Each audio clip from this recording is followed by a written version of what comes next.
Big boss Telugu అనగానే మనకు గుర్తొచ్చేది నాగార్జున గారి ఆ హోస్టింగ్ స్టైల్. ఆయన తీరే షోకు ఒక ప్రత్యేకమైన ఆకర్షణ. అలాంటిది ఇప్పుడు హఠాత్తుగా వినిపిస్తున్న ఒక వార్త. అది నిజమైతే మనం చూస్తున్న బిగ్ బాస్ టోటల్ గానే మారిపోవడం ఖాయం. ఈసారి షోను నాగార్జున గారు హోస్ట్ చేయటం లేదట. అతని స్థానంలో ఎవరు వచ్చారో తెలుసా? నందమూరి బాలకృష్ణ. అవును, మీరు విన్నది నిజం. ఇక్కడ కథ మొదలవుతుంది.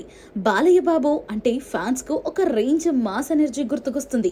ఆయన dialogue delivery, body language, aggressive acting అన్నీ కలిపి చూస్తే అతను ఒక సినిమాటిక్ స్టారే కాదు, ఒక ఫోర్స్. అలాంటిది ఒక రియాలిటీ షోను, అది బిగ్ బాస్ లాంటి ఫార్మాట్ ను ఎలా మేనేజ్ చేస్తాడన్నది నిజంగా ఆసక్తికరమైన విషయం. ఇది ఇప్పుడు ఓ షో కంటే ఎక్కువగా ఒక ప్రయోగంలా మారింది. ఎప్పుడూ తాను నిర్ణయాలు తీసుకునే పాత్రల్లో కనిపించే బాలయ్య ఇప్పుడు ప్రస్తుత స్థితిని అర్థం చేసుకుని అందరినీ నడిపించే హోస్ట్గా ఎలా కనిపిస్తాడో చూడాలి. ఇదంతా ఒక కొత్త యాంగిల్.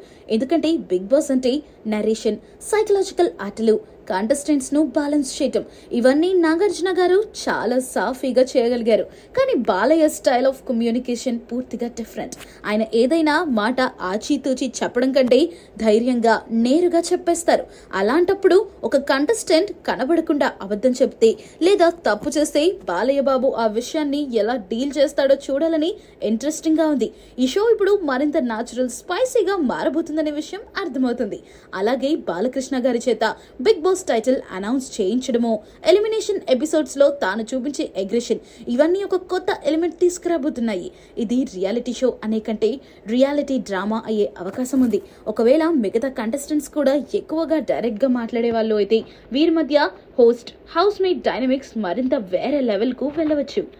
మరోవైపు బాలయ్య బాబు ఇప్పటికే ఓటీటీ స్పేస్ లో అన్స్టాపబుల్ అనే టాక్ షో ద్వారా ఒక మార్క్ సాధించారు. అక్కడ ఆయన స్పాంటేనియస్ గాను, ఫ్రెండ్లీగాను కనిపించారు. కానీ ఆ షో ఫార్మాట్ తో ఈ బిగ్ బాస్ ఫార్మాట్ ను పోల్చడం పొరపాటే అవుతుంది. అన్స్టాపబుల్ లో అందరూ అతని అభిమానులు, కానీ బిగ్ బాస్ లో కంటెస్టెంట్స్ నుంచి రియాక్షన్స్, యాటిట్యూడ్స్, ఈగోస్ ఇవన్నీ తీసుకురావాల్సి ఉంటుంది. ఇది హోస్టింగ్ కంటే మోరల్ జడ్జ్మెంట్ ఉన్న పాత్ర. బాలయ్య బాబు ఈ పాత్రను ఎలా తీసుకుంటారన్నది అచ్చం సినిమా థ్రిల్లర్ లా తయారైంది. ఇంకొద్ది రోజుల్లో షో ఆరంభమవుతుంది. అప్పటికి ఇది ఒక బోల్డ్ డెసిషన్ అవుతుందా లేక అడ్వెంచరస్ మిస్ ఫైర్ గా నిలుస్తుందా అన్నది తెలుసుకోవాల్సి ఉంటుంది. కానీ ఒక విషయం మాత్రం ఖాయం, బిగ్ బాస్ తెలుగు 9 ఇప్పుడు ఒక టైటిల్ కంటే ఎక్కువగా ఒక క్యూరియాసిటీ అయింది. బాలయ్య ఎంటర్ అయితే బిగ్ బాస్ హౌస్ లో కామ్ ఎప్పటికీ ఉండదు. ప్రతి మాట, ప్రతి కదలిక హైలైట్ అవుతుంది. ఇది కేవలం ఒక రియాలిటీ షో మార్పు కాదు, ఇది తెలుగు టెలివిజన్ హిస్టరీలో ఒక చాప్టర్ ప్రారంభం. ఇప్పుడు మనం చూస్తుండాల్సినది బాలయ్య బాబు గారి వెర్షన్ లో బిగ్ బాస్ ఎలా ఉంటుందన్నది. శాంతంగా ఉండాలంటే రిమోట్ ను దగ్గరలో పెట్టుకోండి. అలాగే మన ఛానల్ ని సబ్స్క్రైబ్ చేసి పెట్టుకోండి. This season is not for the faint-hearted.